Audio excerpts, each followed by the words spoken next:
আর share করছি তেঁতুলের টক রান্না। আসসালামু আলাইকুম এভরিওয়ান, আমি নাসরিন সুলতানা মিনা, সিরাজগঞ্জের মেয়ে। আমার চ্যানেল মিনাস কিচেনে সবাইকে স্বাগত জানাচ্ছি। এই রান্নার জন্য আমি প্রথমে তেঁতুল ধুয়ে রেখেছিলাম, এখন একটা বাটিতে দিয়ে দিলাম। তেঁতুলের দলাটা ভেঙে দিলাম। এখন দিয়ে দিচ্ছি পর্যাপ্ত পানি। এখন তেঁতুলটা পানির মধ্যে চটকে মিশিয়ে দিচ্ছি এভাবে করে। কিছুক্ষণ পানির মধ্যে ভিজিয়ে রাখবো, এতে করে তেঁতুল সফট হয়ে যাবে, বিচিটা বের করা সহজ হয়ে যাবে। 20 মিনিটস ভিজিয়ে রেখেছিলাম। এখন তেঁতুলের বিচিটা বের করে নিচ্ছি এভাবে করে। সবগুলো বিচি বের করে নিলাম। এখন দিয়ে দিলাম কুসুলের গুড় স্বাদ মতো, যার যেমন পছন্দ, তবে এই রান্নায় কিন্তু একটু টকটকে বেশি ভালো লাগে। এখন কড়াইয়ে সরিষার তেল দিয়ে দিলাম 2টা শুকনো মরিচ আর একটু রসুন থেতো দিয়ে তেলের মধ্যে ভেজে নিচ্ছি লাল লাল করে।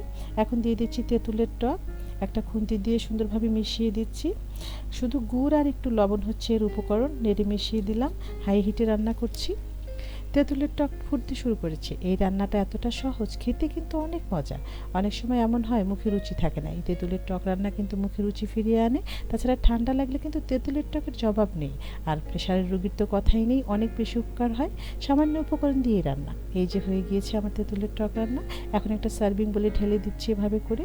দেখুন কতটা সুন্দর হয়েছে আমার আজকের তেঁতুলের টক রান্না। আমার এরকম সহজ রেসিপি যদি ভালো লাগে তাহলে চ্যানেলটা অবশ্যই সাবস্ক্রাইব করবেন, তাহলে আমার রান্নার সকল নোটিফিকেশান আপনার কাছে পৌঁছে যাবে। ফেসবুক থেকে দেখলে পেজ ফলো করে রাখতে পারেন। আজ বিদায় নিচ্ছি, সবাই সুস্থ থাকবেন, নিরাপদে থাকবেন, আমার পরিবারের জন্য দোয়া করবেন। সামনে নতুন রেসিপি দেখার আমন্ত্রণ রইল। আল্লাহ হাফিজ।